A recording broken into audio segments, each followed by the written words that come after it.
people are currently unemployed. People have an opportunity at hand.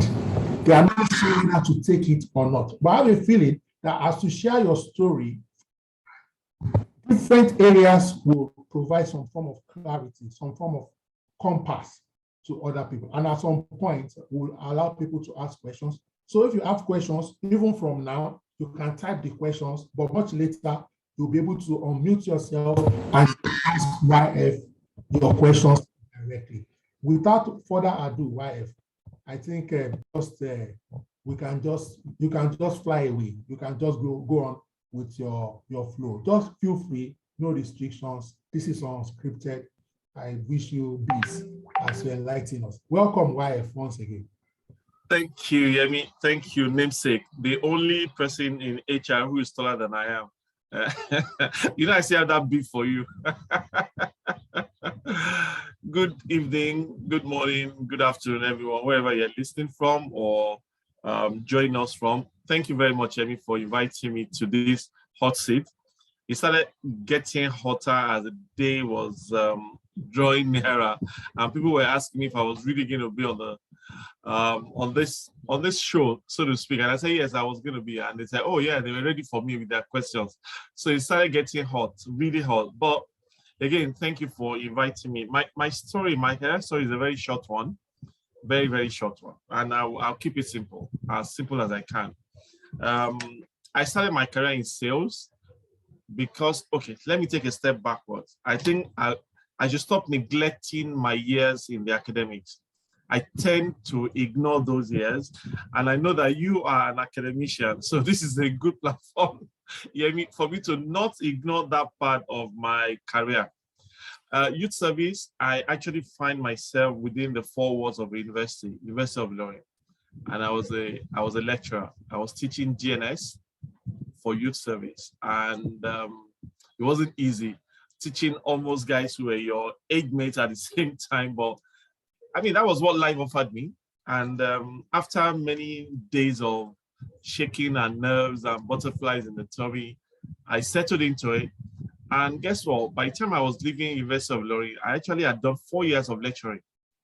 Because after NYC, I stayed back in Ilorin and decided to do an MBA, which I had planned to do earlier on. And because I found myself within the university environment, I decided to pursue my MBA dream. So I was doing MBA on one hand, and I was still doing part-time lecturing. So in total, I did 4 years lecturing at the University of Ilorin. So let me not ignore that part of my career. And 4 years, it was good. It was a great time for me to start building networks and also start building capability and capacity for the things that we are doing today. I must go back to those years, 1990 to 1994, when I started lecturing, to give credit to life, nature, God, opportunities, whatever we want to call it, for getting us ready in terms of the things we are doing today. I can totally see the link between those years, the very early beginnings, and the things that we are doing today. The opportunities of today were fully hinged on the things that we did years ago. So maybe the first thing I'm going to say is, for those who are looking towards the future, or they want to become this, they want to do that, don't forget where you are right now. There's something to be learned in your today that will lead to your success of tomorrow. So please, whilst you want to change your HR, whilst you want to change sector, whilst you want to change anything, don't forget to be excellent in the things that you're doing today. I mean, you're so good at after a while at the university. I remember that the one of the HODs, I can't remember his name now, called me and said I should move from teaching GNS into teaching Part 2 and Part 3 students. And I didn't do a master's in English. I read English in Ife. I didn't do a master's in English, but because of that opportunity, I decided that I had to succeed in what life offered me. So I did my first year, and then after the second year, I was moved to start teaching 200 and 300 level students the English, the grammar of English, syntax, phonemes, and all that. But those years they were good. But I didn't want to stay back in order to be a lecturer. I didn't actually want to be a teacher at all. I had it in mind that I would never be a teacher because my mom was a teacher and the returns were not very, very interesting. And when I say returns, I mean the salary on a monthly basis. So I said, no, I didn't want to be a teacher. But what I did was to come to Lagos right after my MBA, and I started my career in sales. Sales, not because I wanted to do sales again, but because, hey, I was looking for opportunities. I was dropping my CVs everywhere. I was just looking for a job. And the first one that clicked was a sales role, sales specialist at a company called TMG Systems and Lines Limited. And we were value-added resellers to AT&T Global Information Systems of the US. But my job was to sell computers, basically. You could say that I was walking on the streets of Lagos trying to sell computers. Excuse me. So that was it. Sales, I did it for 1 year and I became restless. I started looking out again after 1 year in sales, and what I got available, not because I wanted to do it, but because that was what was available, was direct marketing at a company called Tequila. Settled into that for 3 years before I joined Arthur Andersen, now KPMG. And that was where I started some sort of pseudo HR, if you could say, some sort of admin part of HR before I eventually moved into mainstream HR, which was executive selection and training. So I caught my HR teeth, admin and then executive selection and training under Arthur Andersen, now KPMG Professional Services. Now, I don't want to bore you with the changes and the career stories that happened after that.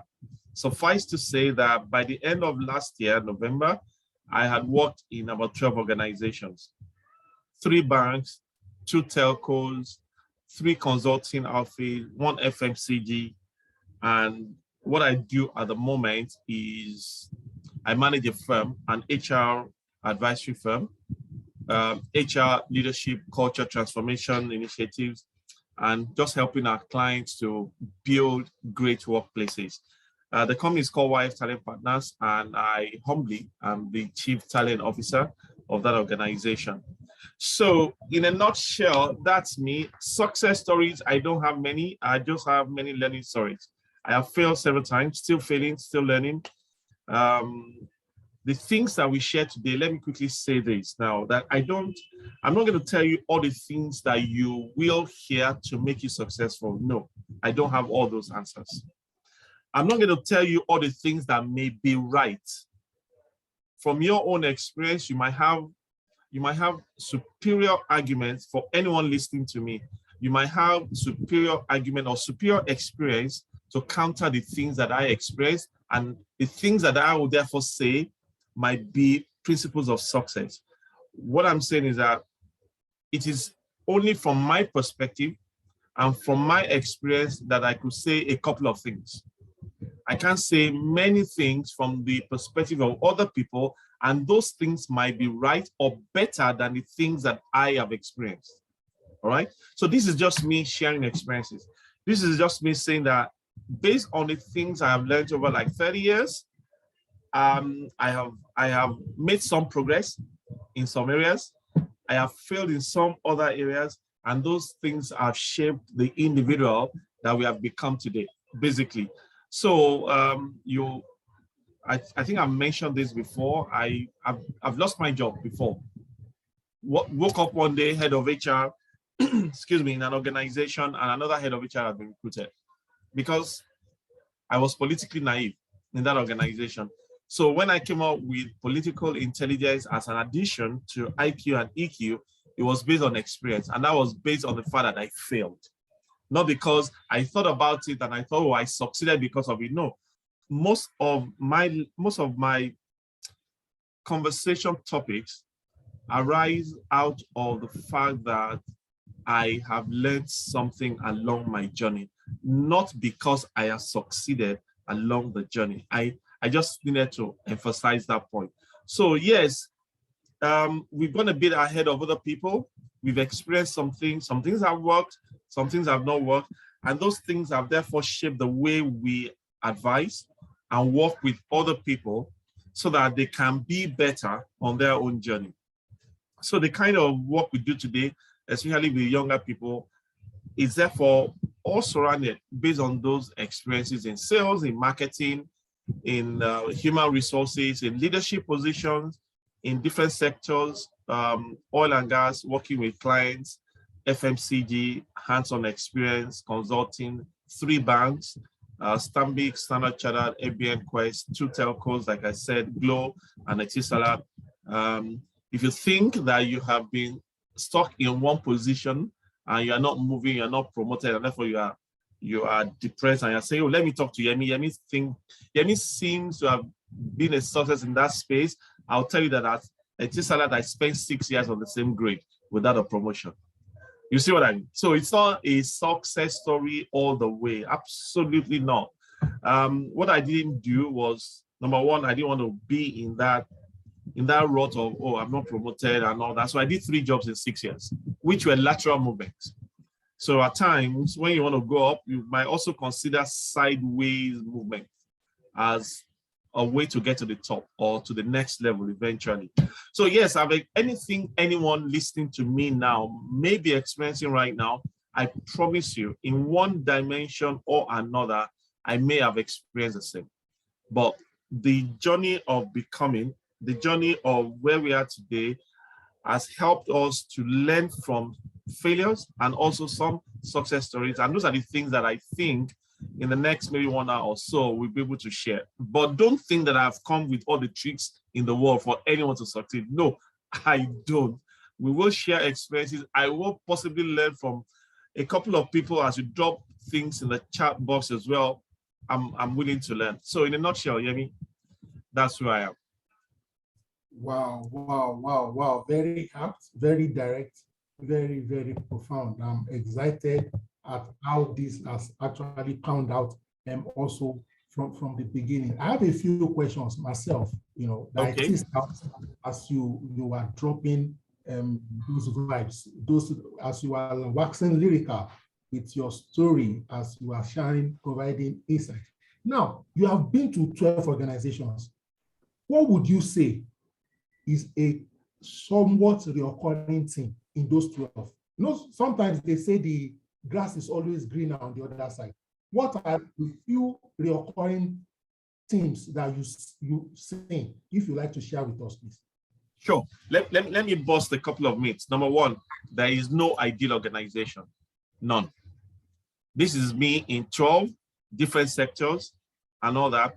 If you think that you are kind of disillusioned right now about where you are in terms of a job, because when you were looking at that organization, you thought, oh, once I get that job, I'm going to be okay.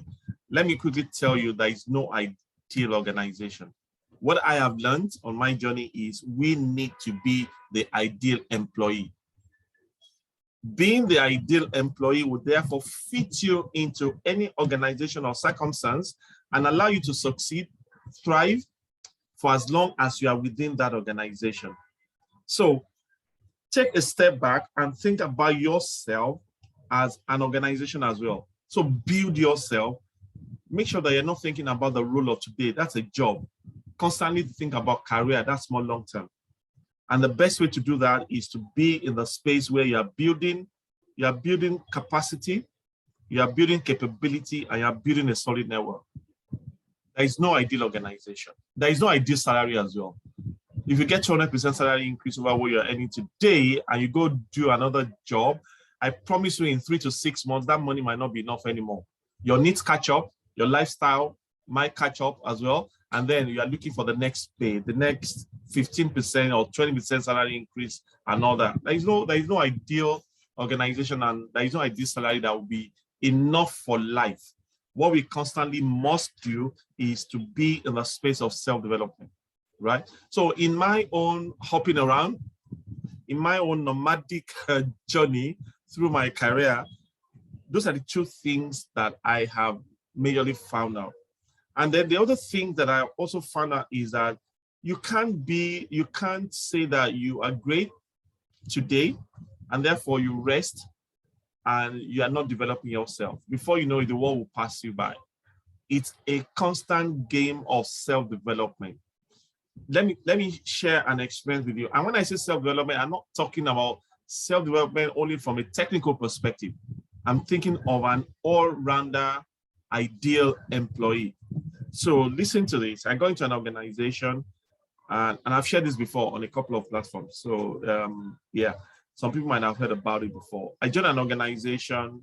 By the third day, I was given a promotion and a salary increase. Day 3. By the end of the year, this was in March of that year, was when I joined. By 3 days, moved from senior manager to AGM, salary moved from 12 to 15 million. By end of that year, I got a retention bonus. 8 months later, I got a retention bonus, 15 million to not leave the organization. By February, March of the following year, exactly a year after I joined, I got a promotion to the DGM grade, and my salary moved by 50%. By the end of that year, I was told to leave the organization. So I was as good as my last appraisal, right? Based on the fact that I didn't grow in certain areas. I didn't grow. I was growing technically. I was doing everything professionally. I could say I was ethically sound in the environment that I found myself. But I lost that because my level of organizational awareness was very, very poor. At the level where I was at that time, I needed to understand more about, I'll say that again. I needed to understand more about politics, influence in organization, and power, those 3 things. And I'm not saying I needed to play politics, and that's why I deliberately use those words and reiterated. I needed to understand more about power, politics, and influence within organizations, but I failed in that capability development, not technically, and therefore it cost me my job. So as we're growing on a daily basis, please do not limit the fact that you are going to succeed in your career to only the things that you're going to do technically. Talent is not enough. It is good that you are technically sound. It is good that you can do the job with your eyes closed, but please, talent is not enough. IQ is not enough. At some point, you need to add EQ, emotional intelligence, to your IQ so that you can continue to grow and succeed. And then as you continue the ladder of success, or your career ladder, you also need to add political intelligence, which I call PQ, to those 2. Otherwise, before you know it, the same organization that promoted, gave you retention bonus and all that, will wake up one day and tell you to go, because you don't understand what's going on around you from a politics, power, and influence perspective. So the decisions you took when you were an HOD might not be the same decisions you will take when you become a director. Or the ones you took when you were head of a unit, maybe a supervisor or team lead, might totally be different, because at some point you are concentrating on self. At another point, you are concentrating on a small unit to succeed. After a while, the interrelated intervening variables across the entire organization begin to impact the decisions that you take. And if you're not in that space where you're therefore sensitive to your self-development in every area of your career, ultimately you might lose out. I just finished a project with a client, and let me share an experience that was shared with us in one of the classes. There was a guy who was passed over a couple of years on promotion, and the guy was wondering what's going on. And very good, can do the job, very great on the job and all that, but every year, name not on the list. But do you know the things that held him back? When he was not in the room and discussions about him were had, it was because of the way he was treating the security men anytime he got into the organization. The rules of the organization was that, hey, wear your ID card on your person before you get into the organization. But this guy will come everyone and say, and shout at them and say, don't you know me? I come here every day. Why should I? Another. And one guy called that invisible reputation. He was building a bad invisible reputation at that level where he was, and it was impacting therefore on his promotion. So you've been on the same role or the same grade for a couple of years, and you are wondering why. Like I said, just have a conversation with yourself on a 360-degree basis. It's not just about the job. That's one of the things that I have learned, and I learned it the hard way, right? Like I said, lost my job. In another instance, I got better as my career progressed. I got better with PQ, but I still do not know how to play politics, and I will not encourage anyone to play politics. I will also just say that be politically aware. I'm not going to tell you to play politics because, again, if you play politics and you get so involved, you can still become a victim, right? So don't play politics, but be politically aware. So I became more politically aware, but still my professional side was always getting the better of me. And then there was power play again, and then I lost out. So yeah, the lessons were not because we've succeeded, but the lessons were because we failed. But please, talent is not enough. That is one major lesson I'm leaving you with. Political intelligence is extremely important. Emotional intelligence is extremely important. And you must also, side by side, continue on a daily basis to develop your capacity to excel.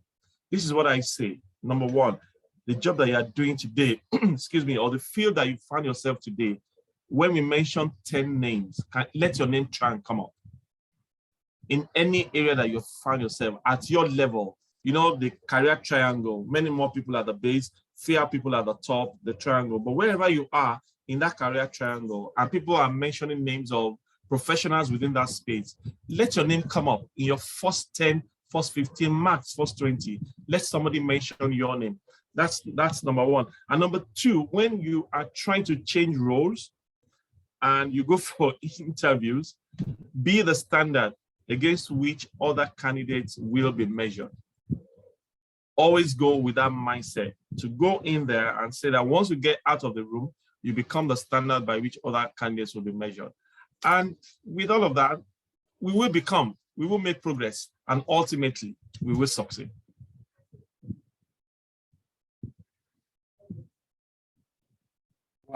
Wow. I like the dimension and the direction. I think I would like to open up the question and answer session to the public early. So if you have a good question, a direct question, a pressing question, this is the time to ask why. Just to also let you know, we have a capacity limit of 100. So chances are high, if you are logged off, you may not come back. So I hope you are your best network, your best behavior, all right? Okay, so if you have a question, I have quite a number of people on the call. I'll mention a few. I see Aziz. Great to have you here, sir. I recognize you sincerely. I also noticed elected council member. I do recognize you. You can pause me. I'll recognize you as we proceed. Thank you to everyone on this call, senior, junior, upcoming, aspiring, and veterans. All the same. Okay. Also, if you like to contribute, you may want to say something, chip in something, feel free to also come in. I also see someone very special to me, Mr. Morakinyo, okay, who is the chairperson of Oyo State CIPM branch. Thank you so much. It's humbling to see Mr. Morakinyo Oloyede still coming to this kind of table, to bring something to the table and take something from the table as we move on. So please, let me see. Anybody raising up their hands right now? Let me see. Please, if you have any question for YF. It's okay. Good evening, everybody. Good evening, sir. My name is Ola Aziz. Welcome, sir. I sincerely appreciate YF. It's not an unknown figure to us.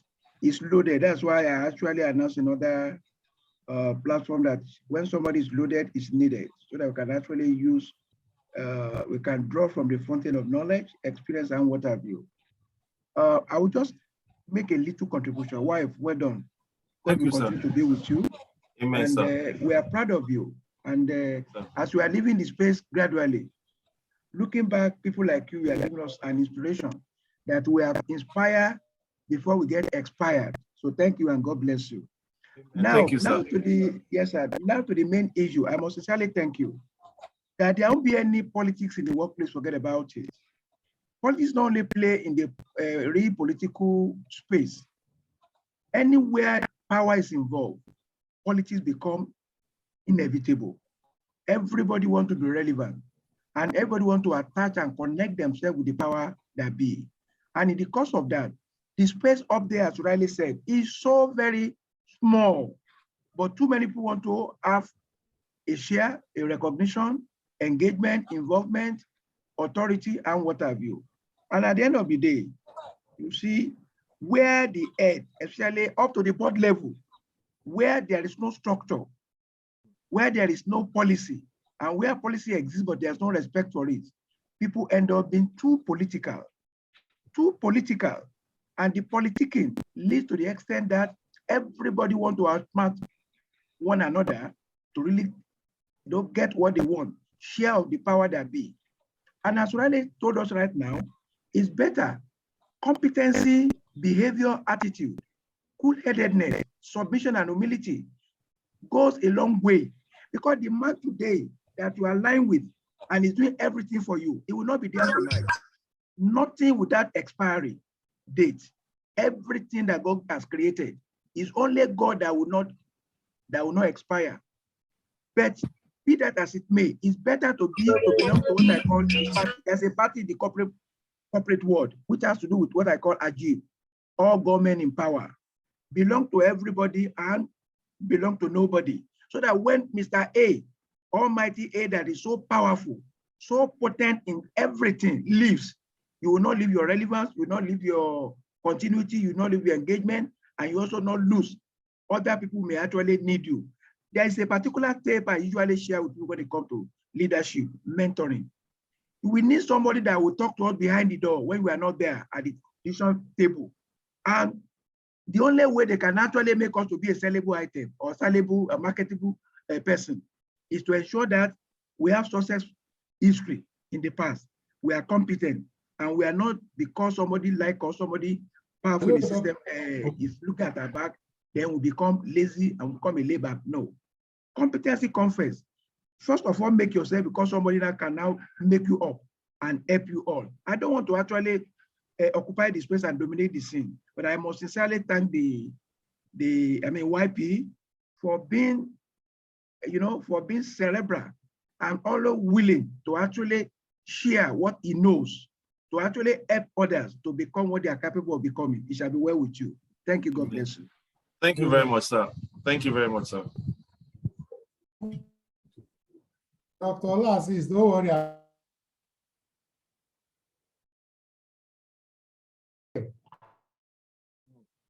I think we need to check your network.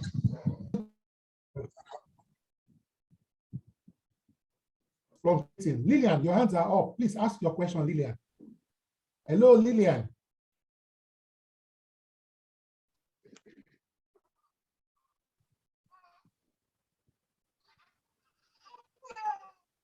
Hello, Lillian, can you hear me? Lillian, you have your hands up. Can you ask your question, Lillian? Lillian, are you saying something? Maybe we should move to Anybody Michelle. hear me? Good evening. Can anybody hear me? Hello. Yes, we can hear you now. Good evening. Okay. Yes, Good evening, Yemi. Good evening, YF. Thank you so much. It's more like we don't get enough of you, so thank you. I just wanted to ask if you have any platform for mentoring, especially for young people like myself who just got into consulting, HR consulting, business consulting generally. If you have any platform available at the moment for mentoring. Thank you. All right. Thank you, Lillian. So yes, I do have the YF Academy. And I say that it's for young professionals between 0 to 5, 6, 7 years experience, not more than that. Okay. And the idea is to generally talk about leadership, career, and life generally. And we started last year. We had the cohort 1 last year, April to October, and we started cohort 2 already. We've done 3 months or 6 months of cohort 2. So I would say that it might be a bit too late to join now because we've really done a lot. Maybe you need to wait until we start cohort 3. But yes, we can continue the conversations offline, and then I will guide you in terms of how to join the YF Academy. Yeah. Thank you. Okay, thank you very much. But sir. can I add something? Can I quickly add something? Okay. So that we can have spaces for thousands or hundreds of other people. One of the things I always say is that the individual should not belong to another mentorship group, because it looks like we're just going to be repeating the same things. So whatever you are getting on HR mentorship group, It's probably the same thing you're going to be getting at the YF Academy or the HR Foundry. So rather than move from one mentoring platform to another, find one, right? And if you are there, just get involved. Get involved in the learning. Get involved also in the giving. One of the things I've realized also in my journey is that the more you give and the more you learn, the more you become valuable to the ecosystem. So don't join those groups just because of the things you want to learn. Also join because of the things you want to give. But if you're not in any mentorship platform at the moment, by all means, you're welcome to join the YF Academy. Thank you so much. Michelle, your hands are up. Michelle, you have the floor. Michelle, Hi, Yemi. Good evening. Good evening, YF. Good evening. All right. Thank you so much, YF, for the discussion. It was really insightful. But then I have a question. So I tried listening to your journey when you spoke about getting promoted in less than, I think, in 3 days, and you're just climbing down in that particular organization until when you were not having a lot of experience in terms of politics. So, and I know that the buzzword now in HR is technology and automation. So now you see a lot of people going into technical recruitment and the rest. But then I would be very happy if you can explain more to the office politics and how you can utilize it as a young HR professional. Thank you. All right. So I had a conversation with somebody I am mentoring on a one-on-one basis. And we gave another definition to visibility. I actually had defined it in a different way up to about a week ago. One of the best ways for you to be politically inclined is to first be the best at what you do. Don't compromise on competence and be looking for relationships or sponsors or within the organization. Your start point is your level of competence within the organization. Don't compromise it, do your job. But I always also say that please do not wink in the dark. If a guy is toasting a babe and is in a dark place and the babe is somewhere where there is light and you're winking, the babe will not see the guy. That's the reality. So in as much as you want to be competent, you are doing your job very well, don't go into any role or do not be in any organization and you say, oh, all I want to do is go there, do my job and get out. Every touch point, every interaction, every transaction, human transaction on a daily basis is an opportunity for you to play politics.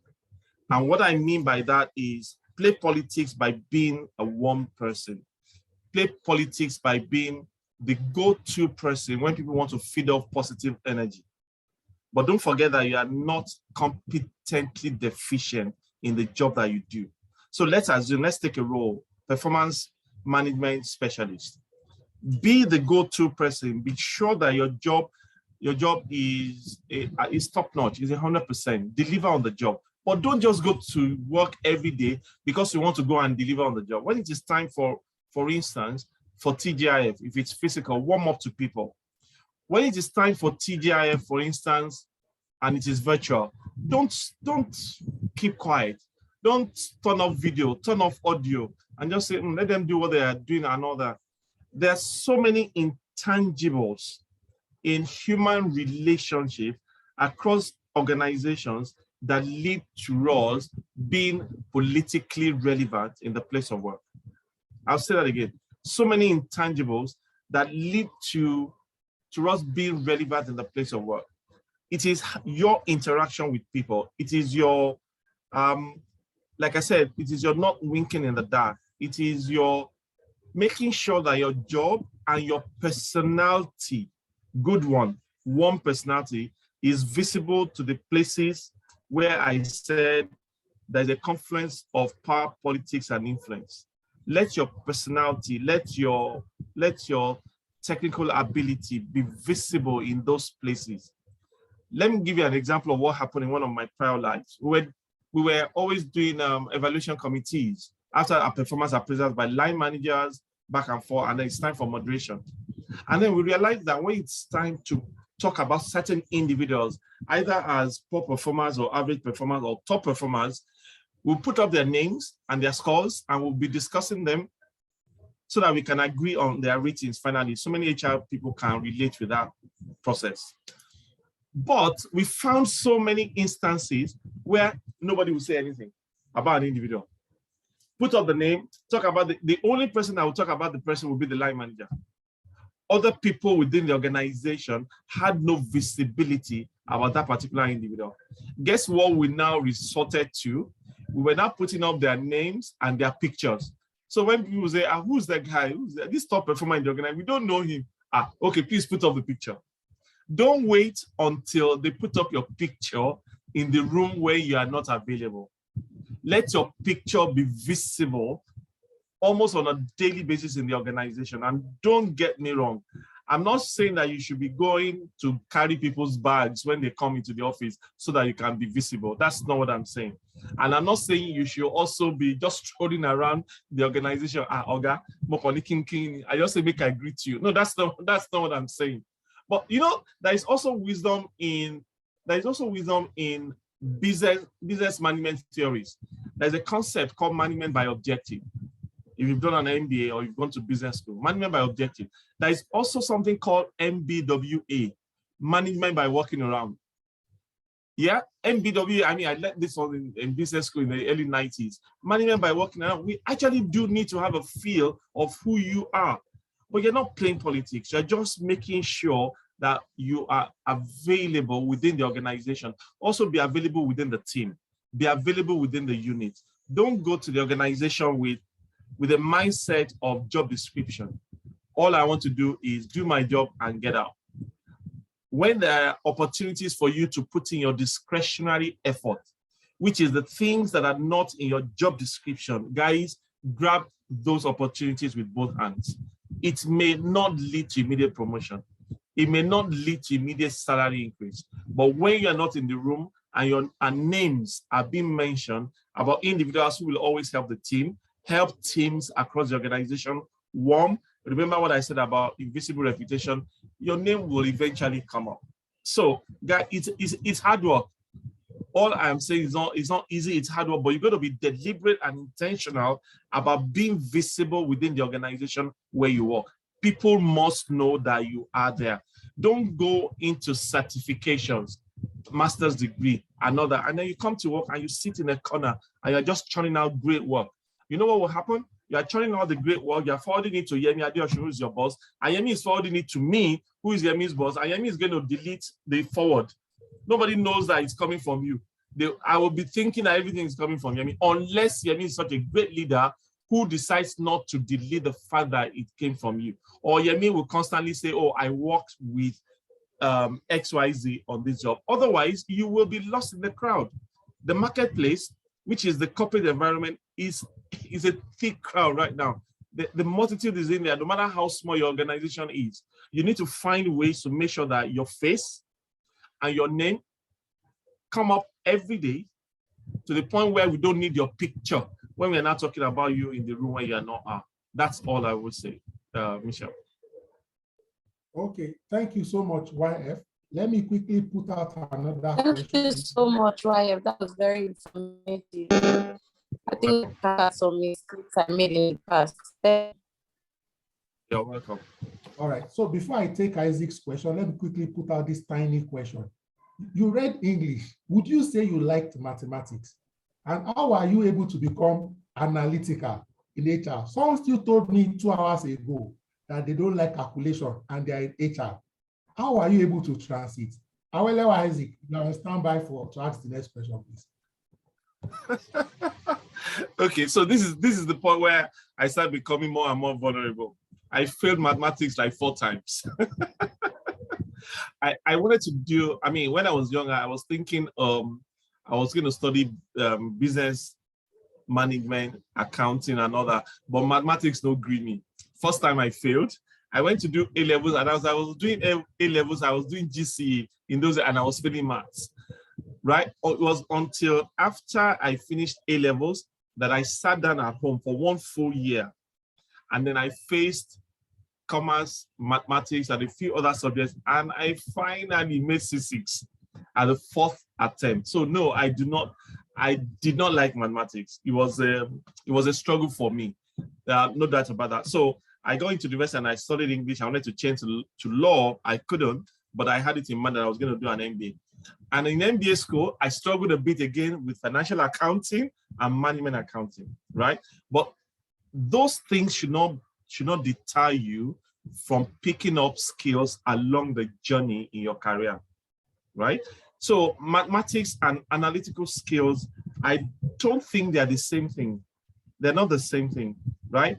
Being analytical is a skill that you develop with some principles around it, I agree, but they're not mathematical. So don't be scared to go into analytics, right? Because you're not good in mathematics. They're two different things. But remember what I said as well, self-development is a constant journey. I promise you, if I had been more conscious of my gaps in mathematics and I had spent more time on the gaps, I would have closed them earlier, I promise you. But I was playful. I played soccer. Between part 1 exam in the morning and part 2 in the afternoon, I was playing football. I mean, I'm just being honest. So you need to understand yourself, wherever the gaps are, and the things that you need to progress or to succeed in your journey. Give it time, give it attention. And it's a matter of time. Don't be discouraged about the results of secondary school or even university, right? The business world, the analytical skills in the business world are totally different from being mathematically inclined. Totally different. So guys, there are things I therefore, because of my experience of failure, as I therefore grew in my career, I realized that I needed to give time to things so that I could understand. Otherwise, I was going to remain stagnant. And being stagnant is not one of the things I wanted to be. So I gave it more time, I gave it more attention, and self-development was a major, major thing for me as I grew up in my career. Thank you so much, YF. Just released somebody into prosperity. However, Isaac, please, you have the floor. YF, you can also check the chat box. There are some pockets of questions. You can pick them at your fancy. Isaac, however, okay. Your question. Right. Good evening. Good evening to everyone on this call. Good evening, YF. So I'm just having 2 basic questions.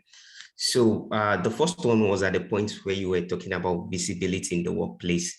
So what if in a situation, quite all right, you are visible on all projects, you are being involved, but this thing is affecting your primary assignment. It's getting to a point that you're not choked. And even if you're on that project just as a team member, they expect that you even take the charge irrespective of who is in charge. So at this point in time, what would be your advice to this person? Okay, so I'll take that quickly. Please do not be raising your hand for every available project at the expense of your primary assignment. It is only when you have additional bandwidth that you should say, I am available. Don't become available every time and your primary responsibility is suffering. At the end of the day, guess what you're going to be appraised on or rated on? It is your primary responsibilities, your KPIs. So when I say be available, raise up your hand, it is only once you have enough bandwidth to accommodate more. Otherwise, you're going to be all over the place and we wouldn't even know how to rate you eventually.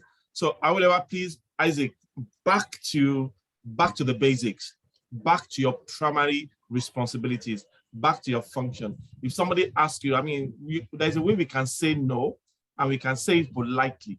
But if everybody around you sees that you've got enough bandwidth to take on more, and you're not taking on more, right? That is when the perception is also, it might run contrary to your progress in the organization. But it will only be, how do I put it now? Crazy individuals who work with you, they'll see that you are busy on your job and they'll be expecting you to take on more, or they will be berating you for not taking on more. So please do the job that you need to do primarily, but when you have more time, more bandwidth, more opportunities to do more, by all means, raise up your hands. But please do not ignore your primary responsibilities.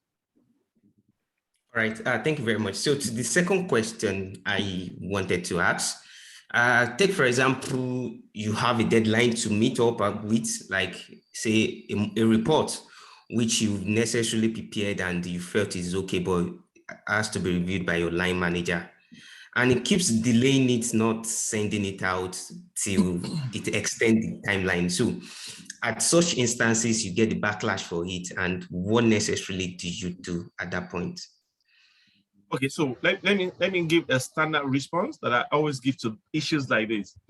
How do you give the reminder to your line manager about that report that is due or overdue?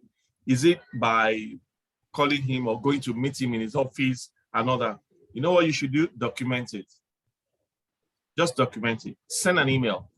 When you want to send the next reminder, please send an email and say, "Dear boss," and use all the nice words so that nobody will say you are rude. "Dear boss, this is me just gently giving you a nudge on the report. It's going to be due on Tuesday. Today is Sunday, and I am still humbly waiting for your review of feedback." One of the things I've found out, when things are documented, people become a bit more careful. But if it's about word of mouth conversation or physical, you went to see him in the office, anybody can deny that. But once you document it, you'll be surprised that you might start getting different answers. And if you do that and you're still getting the same kind of response, I always end the conversations with something. Make a plan to exit. That's not a boss who's interested in your career progress. All right, thank you, sir. That will be all from me. Thank you, Isaac. Okay, so Yemi, there are a couple of questions in the chat box. Do you want me to read them or you want to take them? You can read and answer direct. I hope I don't miss out any. Yeah, so let me quickly see. Somebody says I should explain more regarding office politics and how to utilize it. And I think we've talked a lot on that, especially around visibility. And visibility is not to start running around the office aimlessly, but you can do management by walking around that is pointed and targeted, just for people to know that you're around. Simply being there for somebody who is not feeling too well in the morning, and you walk past and you say, "How are you? How are you doing today? Oh, you came in late. What's going on?" You'll be surprised. Invisible reputation. Many other people are watching and listening to you. And guess what? Also, you're being warm, kind, emotionally intelligent at work every day will get mentioned in rooms when you're not available. And those are the things that will be discussed beyond just the work when it's at the end of the year. So yes, be politically aware, but please don't play politics and follow what my boss, Dr. Aziz, has said. Any government in power, because APC will leave tomorrow, PDP will come in, soldier go, soldier come, the barrack will remain. If you align yourself too much to one particular, in fact, that was the problem when I first lost my job, the one that I mentioned. I was seen to be aligning with the group in that organization, right? Rather than with the local owners of that organization. And when it was time for those ones to concentrate on the return on their investment, I was left in the lot on my own. That's the reality. So please don't play politics, but be politically aware so that will allow you to constantly moderate your behavior depending on the circumstances. You become a situational employee. There's some things you can say in some places, there's some things you shouldn't say in some places. That's the reality. Being an ideal employee and also being politically aware ain't easy at all. I must tell you, it's not easy, but it's something that we need to be conscious and deliberate about. Okay. Let me help you with this next question, wife. Okay, sure. Sent it to me inbox. He said, Okay. "Dear sir, please, have you been able to handle a toxic culture? Is there any point in HR trying to change such a culture, especially when it flows from the top? Thank you." I think this individual is deliberately talking to me. I think this person must know a bit of my career history. And I saw the question in inbox to me as well. I saw it. So how do you handle toxicity? Not just a toxic boss, but a toxic environment. Now, this is what I have said before. I said that transformational HR is totally impossible without inspirational leadership. If HR wants to do all the transformation of culture, of initiatives, of ideas, of value system and all that, and you don't have an inspirational leadership that is supporting that dream, that journey, it's not going to happen. It's definitely not going to happen. So I've been in instances where I was invited into the organization to say, we know that our culture is crazy. In fact, we have 3 to 4 cultures in our organization. And we think that you can work with us in this organization to bring all together so that we can have one overriding culture in the organization. And I'm like, okay, it's an assignment, let's do it. But in just 3 months, I found out that, hey, the fish was rotten and it was from the top. What do? You will try. Don't give in or give up at the first sign of resistance. I will say that try your best, try all you can do professionally to work with management or leadership to make the change happen. So all the change management ideas and initiatives that you know in this world, try to bring them to the fore. Try to work with leadership to change the toxic environment. And can I also encourage you that at times it's difficult to change the world, but you can change your own world. So even if the culture on the street is crazy, what is the culture in your own room as an HR person? Because I have listened to so many HR professionals talk about this culture is toxic and all that. But when we speak with those who work with them as well, we realize that the charity that they're looking for is not even at home. So charity begins at home. We might not be able at times to control the weather on the street, but we can regulate the temperature in our own room. So first and foremost, start that journey with self. And that's the reason I said, don't try to change the world if you have not changed your own world. What are your direct reports and associates? What are they saying about you in your own function? Are you changing anything at all before you want to go and change the culture out there? So that's the start point. And then number 2, once you know that the home environment, in quote, is tidy, like I said, make attempts to change the organization itself, bring in change management, bring in consultants if you want to. But at the end of the day, if it's not happening, there is something called edit on your CV. Make a plan to exit. That's the reality. There's so many toxic organizations in our environment today, and leadership isn't changing for HR to succeed. And HR is therefore depressed and frustrated. For every HR person who is in that space, I feel you. I understand you. I have been there before. But don't give up or give in at the first sign of resistance. Make efforts to change the environment. But if it's not changing and it's affecting you psychologically, affecting your health, affecting you physically, by all means, please make a plan to exit. Wow, very deep, very insightful. Do you have questions? Would you like to send them in the chat box? Would you like to unmute and speak? Would you like Somebody says I should recommend books on office politics. Please, could you recommend books on office politics? Because I really want to understand how it plays out in the corporate world. I have not read any book on office politics.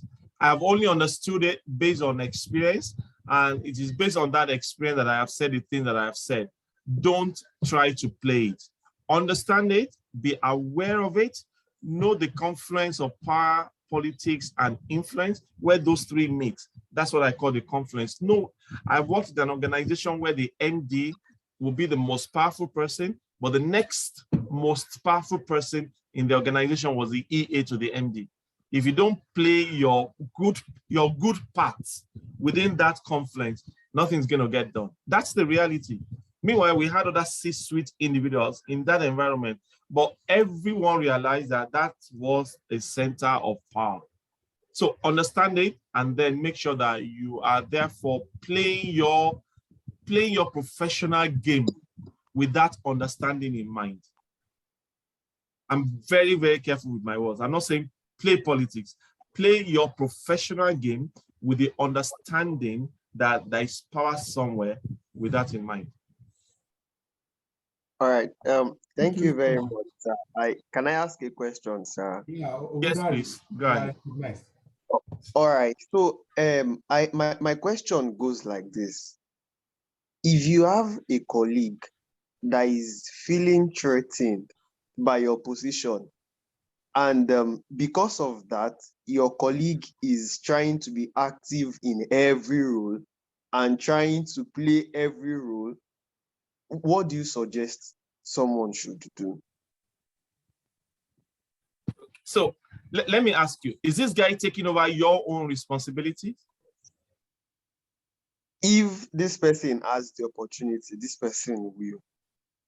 So there's only one person who should stop the individual from taking over your responsibility, and that is you. Allow the guy to be everywhere else, take over other people's responsibilities, but not yours. Definitely not yours. It's an animal kingdom. You've got to defend your turf. You've got to defend your territory. And I understand what you say. I have worked with such individuals before as well. But the point is, when it comes to your job responsibilities, your job description, your KPIs, they are yours. And I want to believe that the organization is structured in a way that recognizes that that is your KPI and your job. So don't be found lacking. Can we be honest with ourselves? And I think I see Abayomi Ogunari, right? Let's be honest with ourselves. If you're not doing your job very well, and somebody is always available to do everybody's job, your line manager can always give your job to somebody else if you're not doing yours very well. Because your line manager has a target or a KPI to meet, your line manager will not go and be stammering at Exco. So if you are found wanting or lacking in the delivery of your own job, and somebody else is available to do it and do it better or do it well, your line manager might kowtow to the individual. That's human. So please defend your turf by doing your job very well. Don't let anybody encroach on your territory. Your job is your job, right? The individual might be jumping around in other places. There are so many of them that we call them the fox in the animal kingdom. They are they are perception managers, right? But don't let them encroach within your space by you not doing your job very well. Thank you very much. I think I get now. So the situation is when you are working, this person always wants to say, what are you working on? What are you doing? What are you working on? What are you doing? So it's now becoming more like probably the person is seeing you to be a threat and trying as much as possible to, if possible, take your space and do everything. So that is why I had to ask. Probably it will just be better. Okay, once the person asks, can I always tell the person, this is what I'm doing? Can I always take your line manager, or is he a senior in the same unit? What's your relationship? You need to. So the relationship is, we are more of colleagues, but kind of I have more qualification and expertise. But then in years of experience, this person is higher. But then due to my own kind of expertise and can always maneuver, go around, it's kind of looking like the person is feeling threatened by my position. So, okay, so Abayomi, can I say what is wrong in this approach? On Monday, today Saturday, Monday morning, he comes to you and says, what are you working on? And you respond by saying, guy, every time you're always asking me, is there something that you want to know? Or is there something that I need to know? Put him on the spot. In a very, very polite, no rudeness, assertive manner. No, I think you've been passive. You've been very, very passive in that relationship. And I will not encourage you to move on the continuum from being passive to being aggressive and say, hey, why are you asking me? No, just calmly ask him, is there something I need to know? Why are you always asking me what I'm working on? Is there something that I need to know? Put him on the spot. Let's see what the response will be. Thank you so much. Before I allow Uchenna Obani to ask his question, YF, there's one question I'm going to ask you. They ask men a lot, and because I'm trying to be more inclusive, I've started flipping the question. You have been relatively and largely successful. As a man, how have you been coping with family responsibility, fatherhood, being a husband, and your other commitments? You know they ask women those questions a lot. So that's why I'm asking you to. Wife. Then I'll go to Uche and Nikki. Thank you. My responsibilities are not many. This is really putting me on the spot, but I'll answer as plainly as I can, honestly, without hiding anything. You probably wouldn't find me, Yemi, doing any other thing apart from being at home, doing my job, speaking at engagements, mentoring people. That's it. So this is what I think I should say at this point. When you finally find purpose and it is hinged on grace, there will always be opportunities for expression. So passion will find expression when purpose is built on grace. And I've realized that for me, some things are resting within the space of passion, which is the job that I do. Everybody knows that I love to be in the HR space. That's my passion. And it's fetching me money. At least I'm working and I'm getting money for it. That's number one. Number two, purpose is those are the things that I do without thinking about money. And that is, for me, it's almost like saying die empty. Just give it out as much as possible. If somebody else calls me, if we finish at 8:30 and somebody says, Yemi, at 9 o'clock, can you give us 30 minutes on another group? Believe me, I'm at home, so I can do it. In addition to all of that, I'm generally balanced from a family perspective. If you follow me on IG, you'll see my, what's it called? My dance with my first daughter when she graduated from 6th form last weekend. I was there and I took the dance with her. I'm involved in their lives because most of the things that I do, there are things that allow me to be at home and do them at the same time. Even when I was in an 8 to 5, it was work and home, weekend. People beg me to attend weddings. When I tell people that I am, what's the word? I am an introvert, everybody just says, Yemi is a lie. It's a lie. If I'm not in the work mode and the exchange of knowledge mode and family mode, you won't find me anywhere else. So it's a balance that has to be done deliberately. I know that my wife, if you speak with her, I am sure she will complain that I could give her more time. I mean, the 1.5 hours we are spending now, it's not impossible. I could give more time, no doubt. But she's also come to realize that, oh yeah, this is purpose for me. So we are balancing all of that. So yes, the kids, I don't joke with anything about them. My passion, which is my job, I want to excel. I want to be, if possible, in the top 1% globally in that space. And then from a purpose perspective, there's so many people behind us that we need to help to cross the road. And for me, that's purpose. It's important. So it's the balance of family, God, passion, and purpose. And hey, don't get it wrong. I'm not doing 100% great job at it. There are still learning opportunities as I journey along. I hope I have answered you. Thank you. I'm happy I asked you that question. Just to celebrate a few people before we move on. We have Emmanuel Michael, one of the world's most recognized HR personalities, who will soon be speaking with us. Thank you for joining us, EM. When you have YF, you pull great minds. I also have a couple of friends I'll quickly reach out to.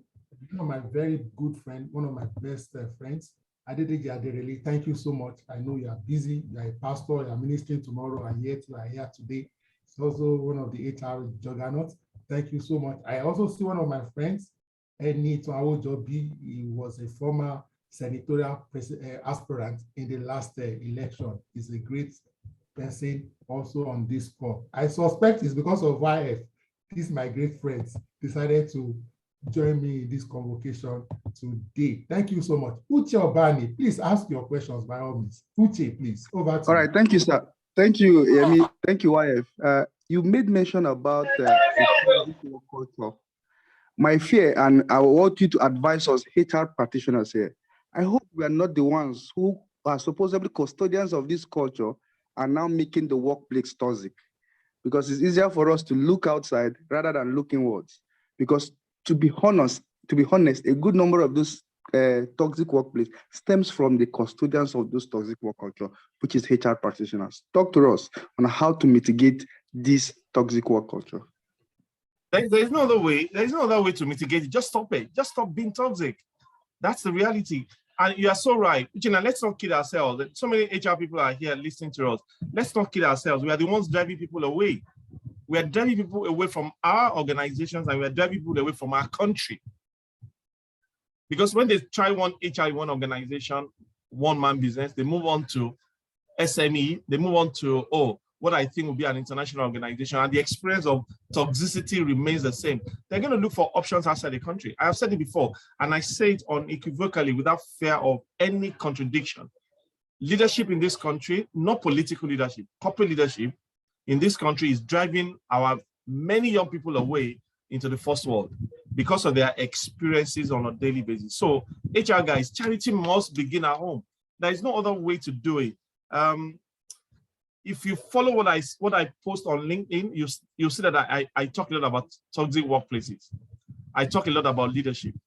One of the things I think I said last week was you can't say that it's great to teach your kids with love at home.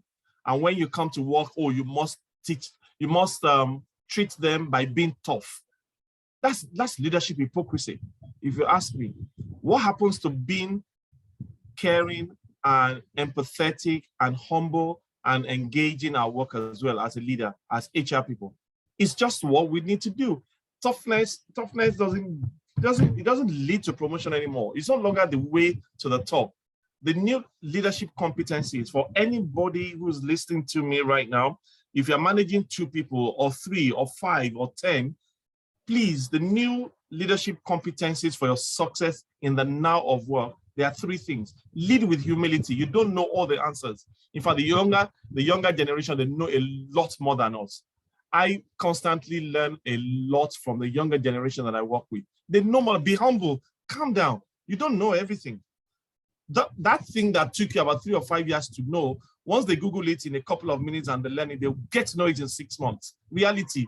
So it's time for us to stop playing the ostrich as HR people and HR leaders. And I speak to so many directors and senior managers in HR.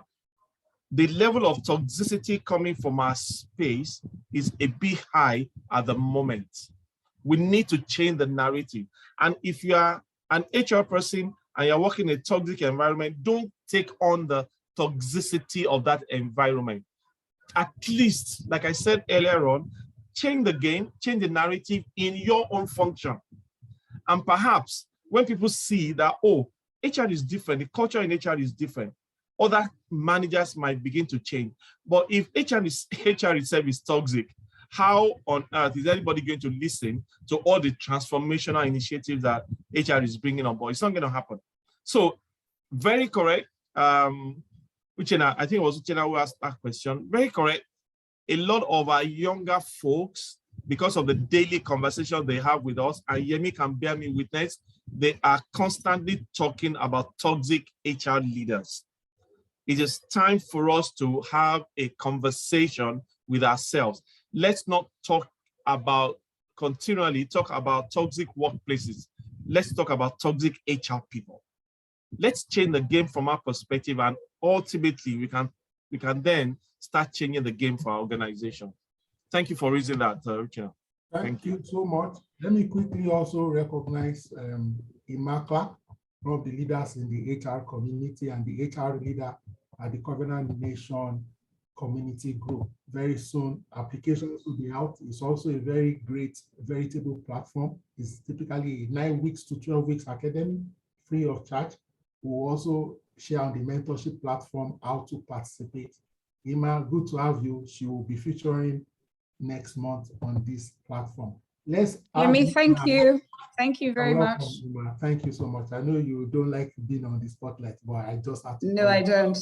And my good friend Yemi Faseun, how are you? Well done. I've been listening to you, and it's been amazing to listen to you. And remember, our discussion is still continuing. I know. Thank you. Nice to see you again, Ima. Thank you, Ima. Thanks a lot. Okay, thank you so much, Ima, for stopping by and staying with us. A certain Nikki had raised her hand like once or twice. Nikki, if you are still on the call, please ask your question, Nikki. However, while we wait for Nikki, I have Folake Oshiemi. Please ask your question, Folake, please. We have about 15 more minutes, so we need to be sharp, straight to the point. Folake Oshiemi, followed by Chuka, and followed by Abimbola. You can ask your questions in quick succession, then YFO will take it. That will be faster. Okay, good evening, everybody. Thank you, Yemi, and the two Yemis, YF and Yemi. Nice to have had, well done, and I am really enthused by all the experiences shared. I just want to lend a voice to the toxic work environment. And my question or my supposition will be, as leaders,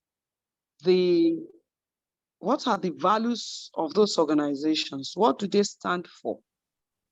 And how did they get to that position?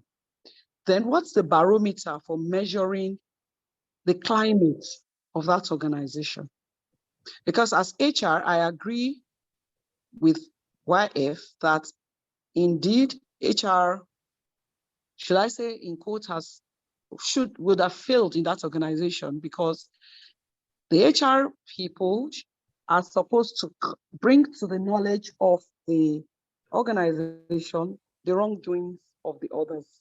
And that is what we claim we stand for in CIPM, that if there's anything happening, if you're not agreeing with that, you can resign and leave. And I've had Yemi echo that many times. That is one. Then two, where the environment is so toxic that one cannot thrive, then it's time to leave. Now the day is over.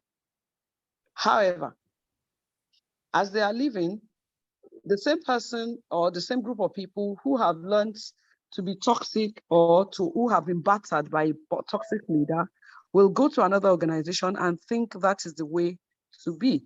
Now, could it also be as a result of trying to play politics or to share or to not to lend a voice, to be part of the organizational politics, that HR has become subsumed? Could that be?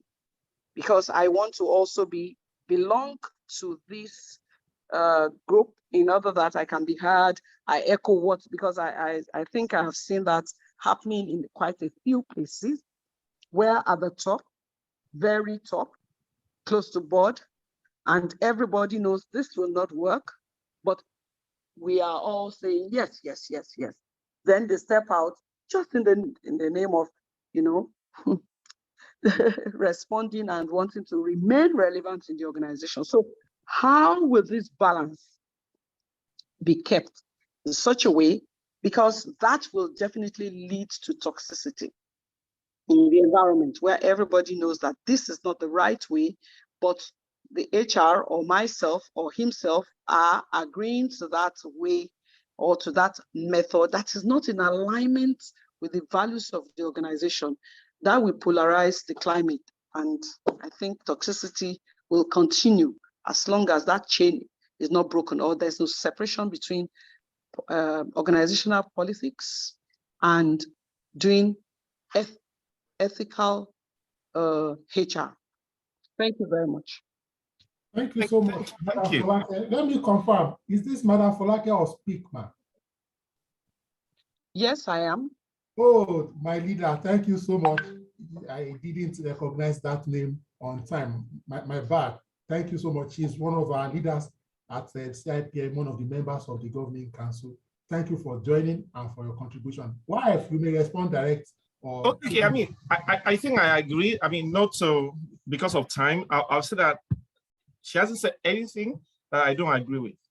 But the only thing I'll say, ma'am, is that yes, HR ultimately is also an employee. So it's not, the things that we're saying are not things that are easy to do, but it's an individual decision that we have to make. So when I joined an organization and I realized that it was time to pay ITF, and the practice of the organization was to pay a certain percentage of the amount to pay to ITF, pay a certain percentage under the table to 2-3 ITF guys who came to my office to negotiate, and then they will slash the liability. That's what I was looking for. That option confronted me in my 3rd month of joining an organization. But I said, no way. I mean, my colleagues in HR said, this is how we have been doing it over years. But I said, no, I can't. Give me the liabilities, show me the basis of computation.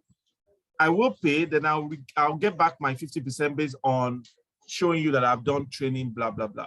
And I did not. And that was the end of my love relationship with leadership in that organization in just 3 months. And when I realized the turnaround in terms of perception, I knew my days were numbered. And you know what I did? I started planning my exit. I joined that organization in May. This happened about July. And I realized the outcome in terms of broken trust from the other side, that this one is not part of us, right?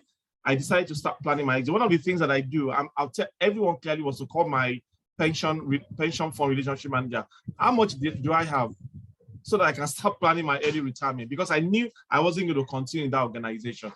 And 3 months later, I left that organization. I spent 6 months. It was a decision to take. Believe me, if I had paid that money under the table, I would have been in the best books of leadership of that organization. I would still probably be there, and then my promotion, and then anything I wanted and all that. It's a decision to take, but I didn't come to spend 28 or 29 years, right?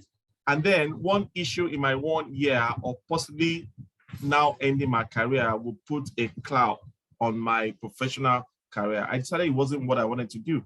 It will be tough. It won't be easy. And I would never say to anyone, madam, to say, leave the organization and all that. I'll say, plan your exit. And that planning could take 3 months for some people. It could take 6 months for others. It could take 1 year. But the point is, as we are learning through in the organizations where we work, we are learning 2 things. We must learn what to do and what not to do. And when we carry ourselves to the next organization, please, let's take the learnings with us. The things that we shouldn't do, we shouldn't take it to the next organization. Ultimately, at the end of the day, I do believe that HR is an employee, but it's a decision, a personal decision to take. There are 2 hands up, Chuka and Abimbola. Yes, we'll take the last 2, and that may be all, except to get a compelling question. And that question better be in writing. Chuka, quickly, or Abimbola, fastest voice, not fastest fingers now. Chuka, Abimbola, go ahead. Okay, good evening, sir. Good evening. Good evening, sir. This is Abimbola.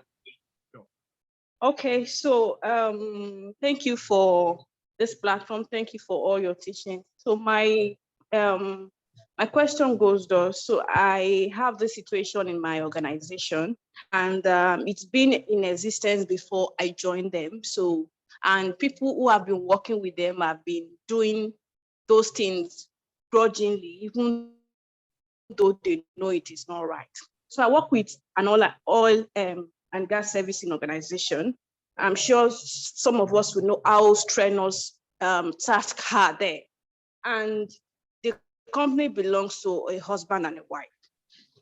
The husband was the one managing the company, I think, according to what I was told before the wife joined and becomes deputy and was handling it. So now the problem is, while handling all of the tasks in the office, you still have to undo tasks that you are not supposed to handle. Something like MD's wife wig needs to be washed. Something like they need Maggi in CEO's house. Something like the dog needs food. Something so, permit me to use this word, so stupid, like so annoying. Like, and I have a manager who knows that it is wrong, but does not have the energy to say no. She just absorbs everything. That's because, according to her story, she told me her story whenever I complained. She said she was actually employed as that woman's personal assistant. So she was doing all of those things, all of those maid work. And then she grew from there to being a general manager. And even despite the fact that she's a general manager, those maid work is still being given to her. So now what does she do? She now assigned it to the HR, to the admin department, and she now give it to me to now distribute it to the admin staff.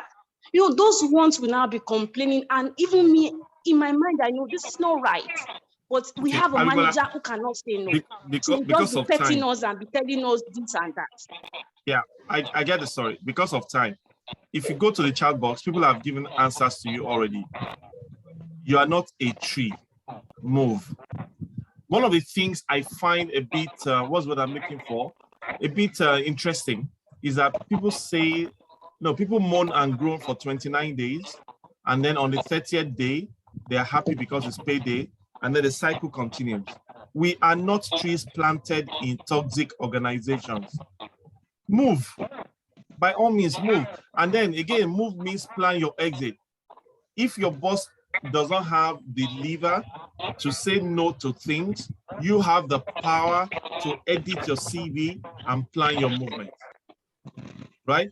You can handle as much as possible with wisdom, but if things are not going to fundamentally change over a period of time, by all means, please plan your exit. There are so many other organizations out there. Our career umbilical cord is not tied to any organization. By all means, please plan your exit. Not the best place to be. Not the best place to be at all. Yeah. So thank you so much. We need to round up now. So and I have a short story I'd like to round up with before YF gives his closing remarks. All other questions you can drop on the chat box. YF at his discretion can choose to wait. I want to run away and be responding via chat, but we need to round up. How did I actually meet YF? We met at Abuja at an interview, a job interview for one of the big federal government parastatal. Funny enough, YF or Yemi Faseun did not get the job, but we became friends. So I want to point out that sometimes you can go for something and not get it, but get something better. Let me make you laugh. Our friends and colleagues, because we became friends with almost everybody that came for the job, the big plumpy job, that got the job. 1 year down the line, the three of them have lost the job. Now, we are not, if we got the job, we'll have taken it, because if I mention the place, anybody here will take the job. Again, sometimes things happen in our professional career journey. You may not like the outcome, but later down the line, you'll be grateful to God for it. Just to mention, YF, your closing remarks, please. Thank you. Okay, so my closing remarks, I think it's, guys, build competence, build capability continually, and also build a solid network. The fact that you are part of HR mentorship group, which Yemi is managing, is a great step in the right direction in terms of building networks. Let me also say this quickly, that I've changed jobs 12 times, and the first 2 were jobs that I applied for. The next 10 were all referrals. And that was because we were building capacity, building networks, and building capability. So talent is not enough. The world is in the space of collaboration right now. Recruiters are busy recruiting for different roles, but referrals are now the way to go. So please put yourself on the shelf constantly in a way that you become a product that the market wants to buy. Thank you very much, Yemi, for inviting me on this program. It's been nice exchanging ideas, and it's been a great conversation. Thank you very much. Thank you so much, ladies and gentlemen, all the senior leaders, all the upcoming colleagues, all the people in their mid-career. We do not take this 90 minutes for granted. Next week, we'll be here with another leader. We'll circulate across our platforms. If you also like to be our speaker, please reach out to me, please. We'd like to feature you so that people can tap from your wealth of knowledge. If you are also like to give any knowledge sharing free of charge, 90 minutes, 2 hours, reach out to me. We are committed, like YF said, to die empty, to help other people further down the road come closer to us and even go ahead of us. Thank you so much. Please enjoy the rest of your evening. Stay with your family. Stay safe. All the best. Bye for now. Bye, Yemi. Thank you. Thank you so much, Ryan. Thank you.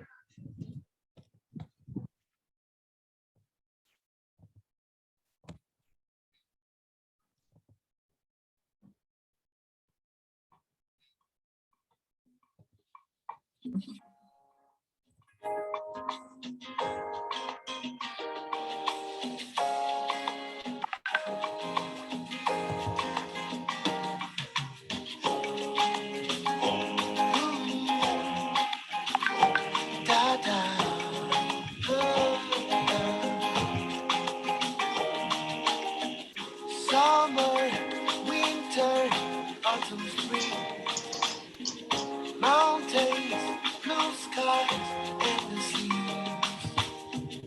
rainbows, sunshine, and the trees.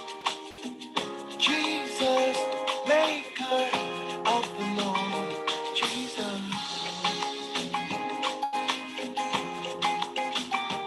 Ta-da. Summer,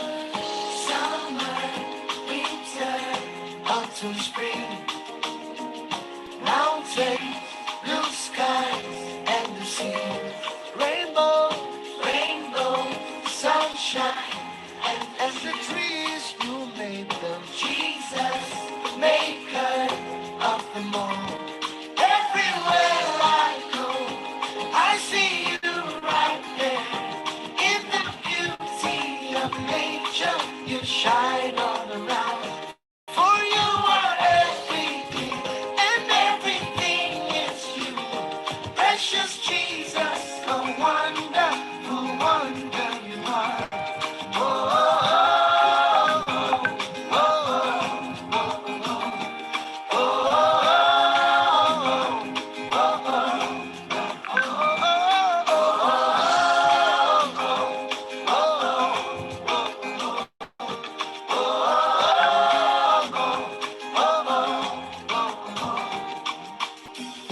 morning, noontime, and the night.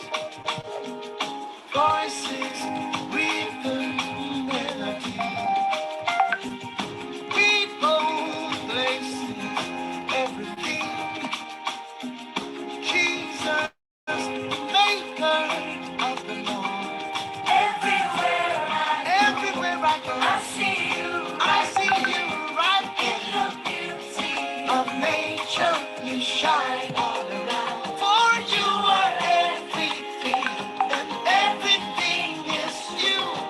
Precious Jesus, the wonderful wonder. Oh, oh, oh, oh, oh, oh, oh,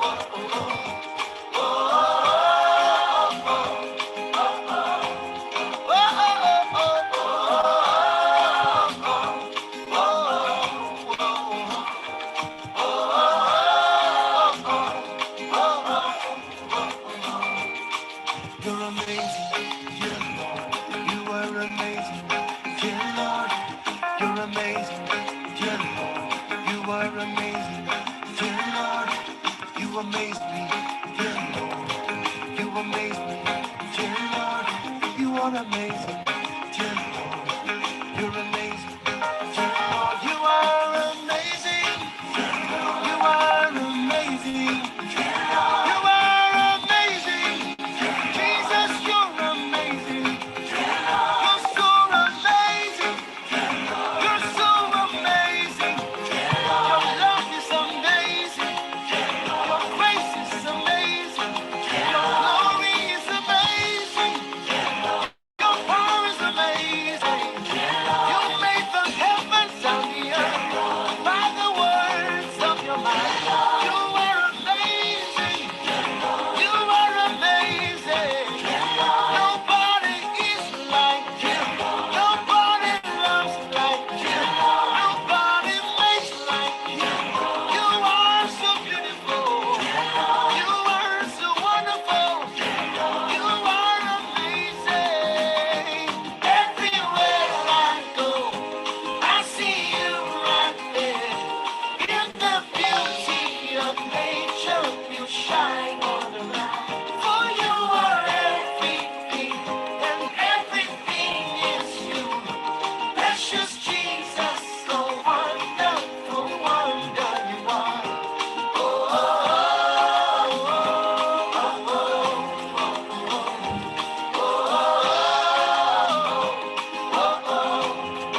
all to spring. Jesus, the maker of them all.